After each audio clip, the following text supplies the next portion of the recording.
Hello, and welcome to CAM Policing Prevents Cybercrime.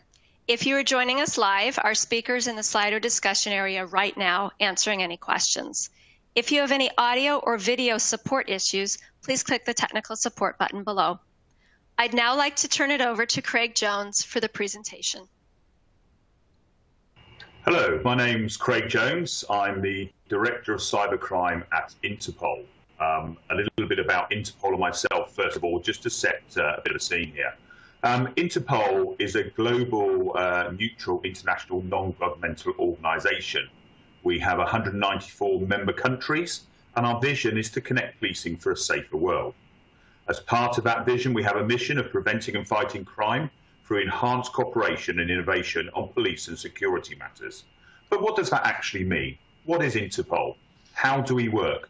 How do we support our 194 member countries? And more importantly, how do we look to reduce the global impact of cybercrime? I'm a seconded officer from a national crime agency in the United Kingdom. That's where I'm paid from normally, and that's where I normally work. However, I've been seconded into Interpol, as many of the over 1,000 plus people working in the organisation from different law enforcement agencies around the world. My role previously in the United Kingdom was leading on the prepare side of capability building within the UK for law enforcement. That entailed managing a budget of about £45 million a year to help build out law enforcement capabilities on a local, regional, national and international manner against the National Cybersecurity Programme of the United Kingdom in order to combat cybercrime. But as we all know, crime itself, and cybercrime especially, is global. So effectively, Interpol, that's their role, is how do they help coordinate the fight against cybercrime for the member countries across the world? What's the concept we look at? How do we work? How does actually policing look to prevent cybercrime? Because that effectively comes back to what is the policing purpose. The policing purpose is to protect communities. That's their first purpose. And that's to save life and property. But also, we have to prevent crime. And we do this in a number of different ways in a physical sense. That's what policing is very good at. We understand how to work within our communities on that physical sense, patrolling communities, taking care of them, speaking and engaging with them.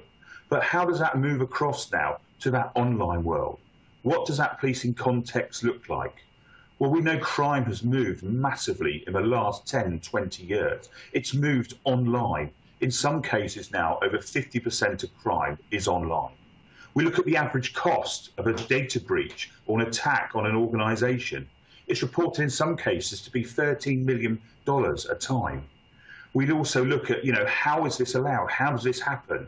We have over about 6 billion internet users at the moment. So effectively, all those people are online, and all the benefits of being able to work online and use it for our normal purposes, we all benefit greatly from that. But again, the cyber criminals will then use that. When we talk about cybercrime, we're talking about a non-commodity based crime type. So when policing looks at dealing with drugs, firearms, modern human slavery, that's a commodity based crime.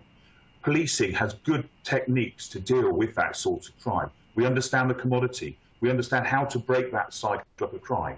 But effectively, in the online world, we're looking at criminals using the infrastructure we use on a day-to-day basis. So how do we remove that playing field? How do we take what they use out of that infrastructure and prevent them from being able to commit crime? Who does that? How do we do that? Is it just a policing responsibility? That's what we need to look at. So at Interpol, we have 3 global crime programs. We have an organised and emerging crime program, we have a counter-terrorism program, and we have the cybercrime program, which is the program that I'm responsible for, based here in Singapore, but leading that fight around the world with our member countries. So what did we see just recently? Well, we saw a massive uptake in people working from home.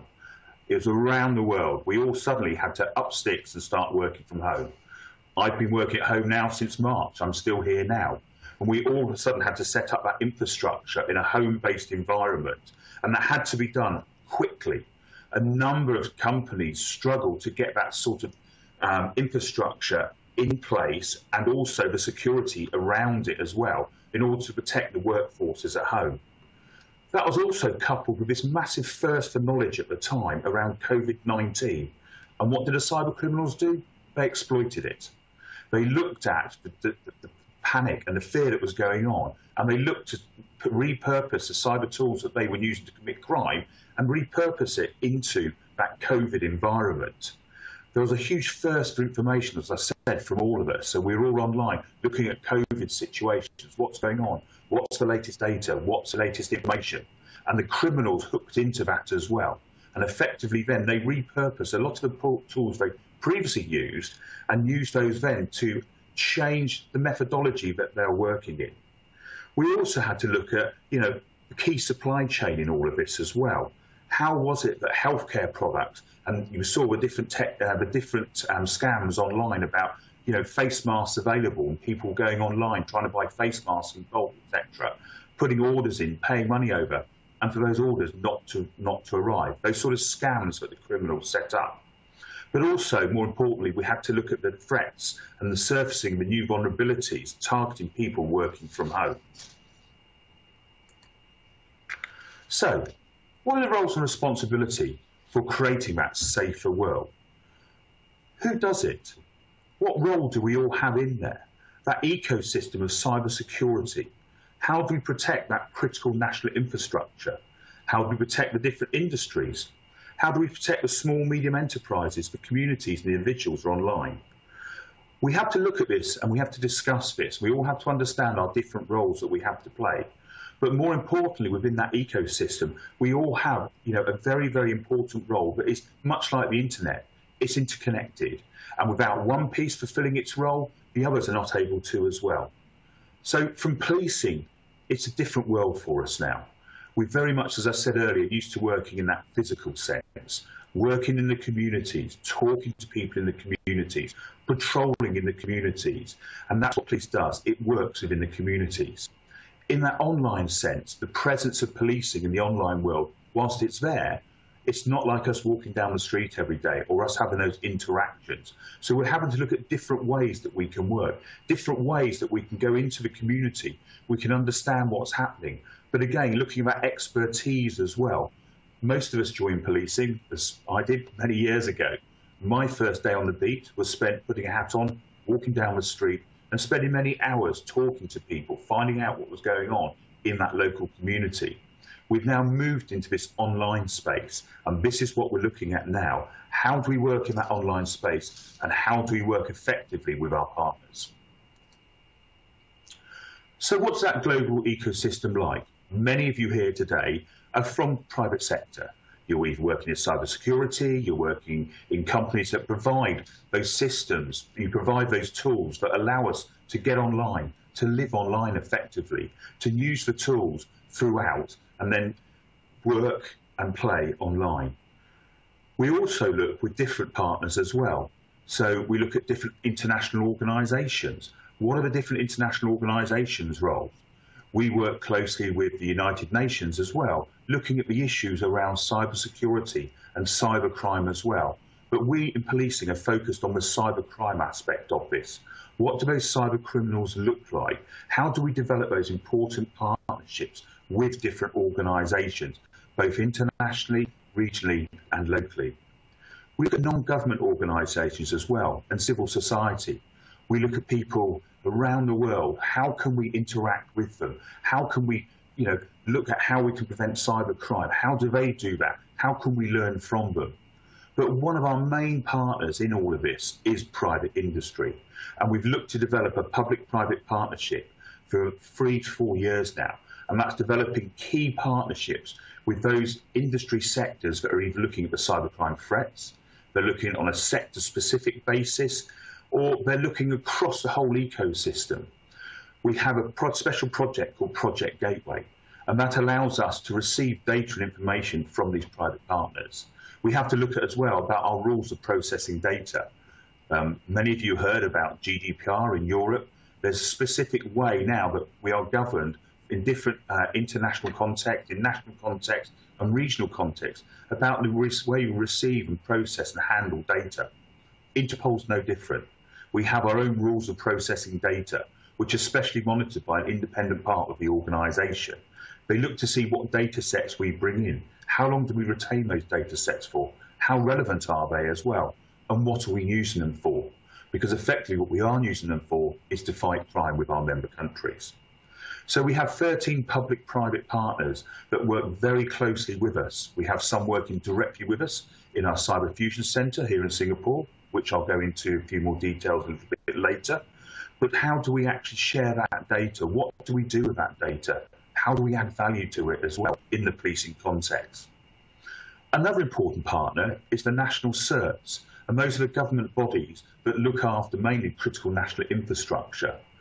We share information with them. We speak to them on a regular basis. We use such organisations as FIRST, which many of you might be aware of, which is a forum for incident responders and security teams to look at best practice together. And we look to work more closely with them in the coming months and years as well. We also, during COVID-19, had to look at different ways of working. As I said, what are those communities that we serve? How do we serve them? We looked at such groups as on the Slack groups as well.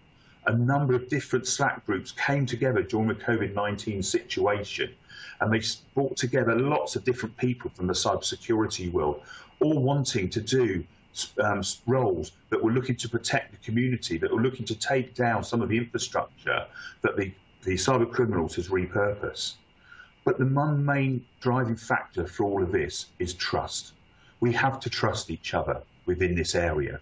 The cyber criminals can form their groups together quite quickly. They trust each other sometimes they don't. But certainly in the policing and the private sector, we have to build that bond with our communities, that bond of trust. We trust, they trust us, and then that allows us to flow that data information between us.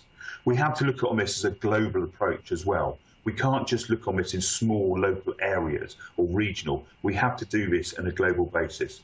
But also we have to be very conscious of the different priorities that we have.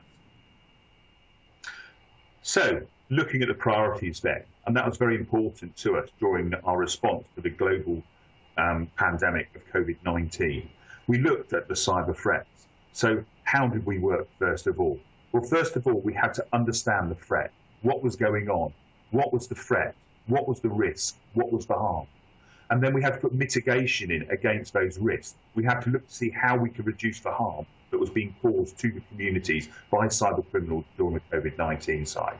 We had to look about how we collected that data and information with our private partners.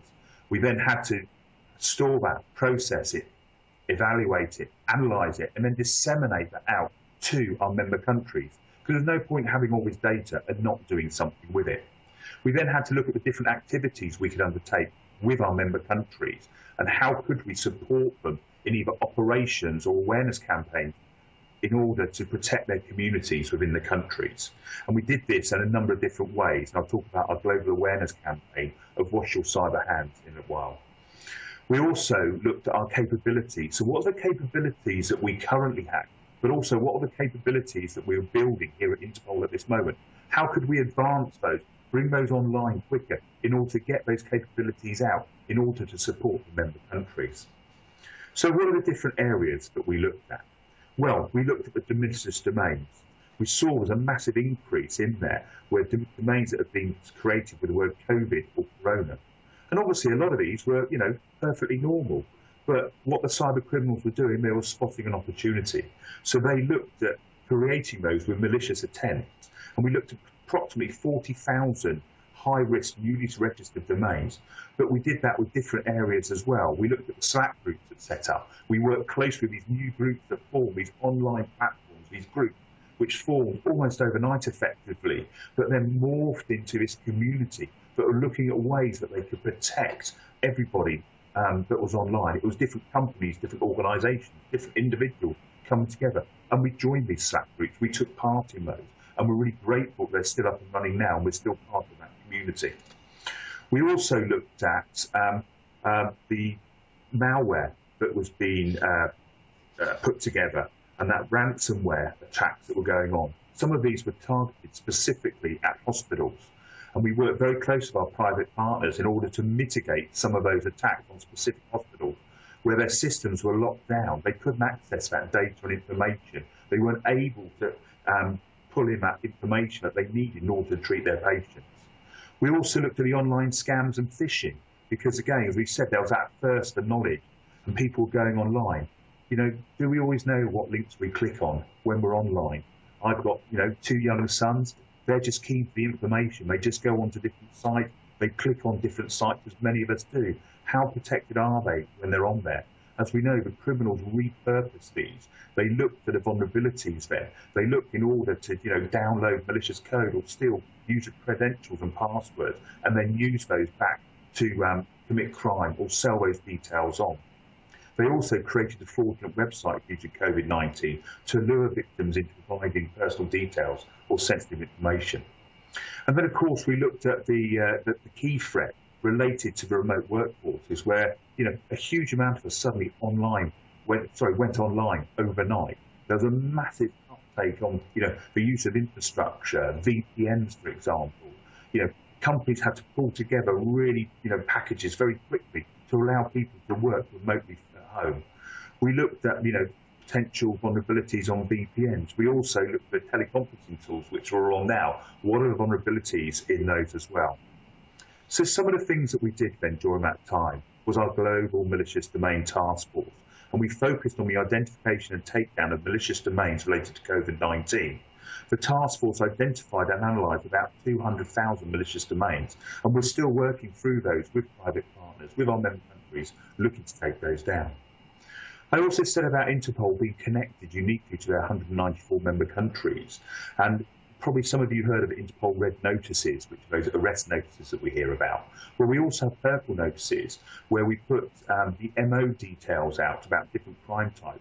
And we looked at 3 different ones during this current period. We looked at the ransomware attacks on the critical infrastructure in hospitals and released information to member countries on that. We looked at a Trojan malware called coronavirus, and again, we push information out to our 194 member countries. And we looked at a banking Trojan called Cerberus, using COVID-19 information as alert. Another part, though, was our cyber activity reports, and they're more specifically designed to go out into specific member countries or regions where we notice some certain acts. We published 15 of those in total, and they were identifying specific cyber threats, particularly around where malicious infrastructure was identified or potential threat actors were facilitating ransomware. We passed those details out to the member countries and then supported them in their activities around that. As I said, we looked at the ransomware attack and supporting organisations and providing technical support and guidance for them to victim organisations with our private partners. And again, looking then at prevention aspect as well. And then, as I mentioned lastly, our global awareness campaign of Wash Your Cyber Hands.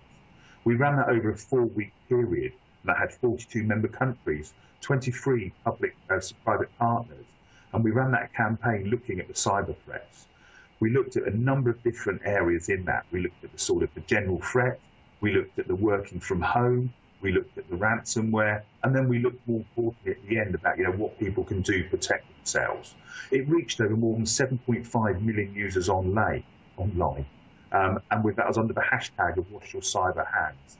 It was mentioned on Twitter about 10,000 times, and it also generated 65 media articles in 21 languages. So again, this was about looking at how we could prevent the cybercrime from occurring in the first place. So as I mentioned, this is what a purple notice looks like. This is what we push out to all of our member countries. It goes out, we pull the data and information in from the private partners. We work with them closely to craft these purple notices that goes around a specific threat type. As I said, this one was looking at ransomware attacks, potentially on healthcare institutions, and raising that awareness within the country. So, the policing could then go out into those communities to look and sort how to protect them. As I said, we also did our Wash Your Cyber Hands, and we saw an impressive take-up during that period. Again, this is how we police now. This is how we go out into the communities. This is about how we share information around preventing cyber attacks. We did it under 4 key themes effectively, and we had it translated into many different languages. Again, coming from a UK organisation and mainly working in Europe for most of my career. It's been a fantastic opportunity for me to come out and see and work with many different cultures, looking at the way Interpol is able to reach out around the world into those 194 member countries. But again, it all looks, that we are working towards the same goal, to make the world a safer place effectively. So how do we do that then within our global cybercrime program? As I said, we have 3 crime programs here at Interpol. Well, the way we're looking to do that is on a local to regional and global, and then back from a global to regional to local basis. We have 3 key pillars to our program. And as I alluded to earlier on, we first of all have to, what do we need to do? We need to understand that threat picture. So that's the first area we need to work at. We also then need to collect that data and information, and that's a continual process for us.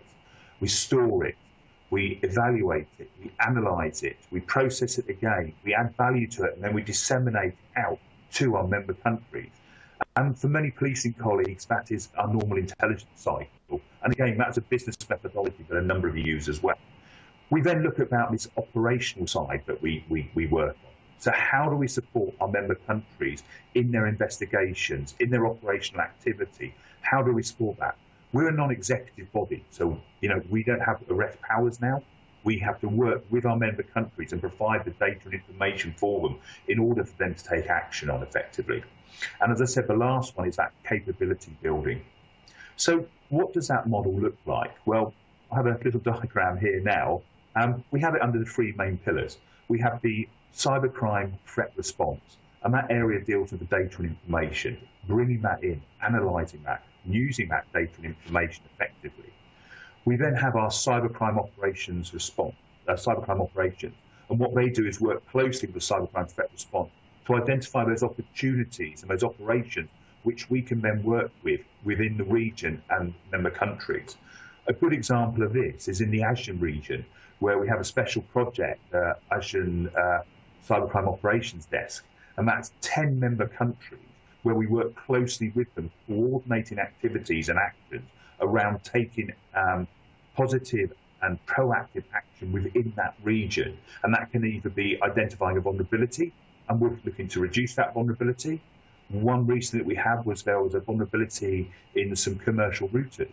We work closely with law enforcement and the CERT as well, though, so we could then reduce the effect of that vulnerability within the region.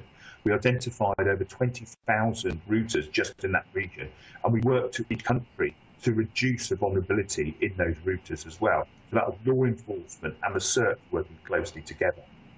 We also then have our cyber capabilities program, and the capabilities that we're currently building is the knowledge and skills base within countries. We also work closely with our capacity building team here at Interpol. And what we all look to do is to boost the cooperation between countries and regional and international partners in cybercrime matters. We have our Agent Cybercrime Capacity Development Project. We also have our GLACY Plus project as well, which is similar capacity building. And then also we have our project Cyber Capabilities Building Program under our Cyber Foundation project. And that's looking at the different tools and techniques that we use in order to connect policing. So we've just launched a secure collaborative platform for 194 member countries to share best knowledge and best practice about cybercrime. We're just about to launch our secure operational platform, and that will allow us to share operational information and data between member countries and ourselves as well. And then also we're building out our secure collaborative platform, our secure analytical platform, and that's looking to bring in local data sets from national policing around victims, around operations, and then combining that with private sector data here in one pool. And that will then give us that massive global overview of what's happening, and then we can plan our activities around that to support our member countries. So effectively, what this is looking at doing for all of us is reducing the global impact of cybercrime and protecting communities for a safer world. That's the mandate of the programme that I lead. Again, it's looking at reducing. How do we reduce that? It's looking at global impact. So as I said earlier, how can we remove the tools that cyber criminals have access to? How can we protect ourselves and our communities more effectively? and again, coming into communities for a safer world. In much the same as a physical sense, we also look to do that in an online sense. But as I've said, we have to do that in partnership with private sector and the cybersecurity industry and our ecosystem. So just to finish with then is, how do we look to apply that? Well, taking prevention as a theme, and I'm trying to sort of merge together the crime prevention side of this, but also looking at cybersecurity. You know, we need to better understand the threats and attack vectors to our organisations. So again, that comes back to understand that threat picture I said. We need to continuously monitor all our systems and networks and applications. And we need to look at our user activity as well, because also we have that insider threat potentially as well. So those are some of the short thing terms we do. And then midterm, well, how do we prioritise? You know, it's very important to what's that data and information that we need to protect, because we still need to be able to use it. I'm sure during COVID-19, a lot of us had these business continuity plans, which we suddenly brought out, looked at, and thought, oh, that means that we've got to do this now. So much in the sort of cyber security space, we don't want to be dusting off those plans when we might have a data breach and we suddenly think, oh, what do we need to do? What's the data sets? Do we know what data sets we have? Who are the key actors within the business ecosystem? Who do we collaborate with at that time? And then looking at the longer term future, how do we set those clear security policies and rules for organisations for remote workforce? Well, I think that maybe might not be so much long term. I think all of us suddenly have to, you know, again, look at those different policies and procedures, dust those off, make sure they'll fit for purpose. And we learn, we all learn as we go along. But how do we enhance those public-private partnerships to boost our cyber capabilities and also our prevention?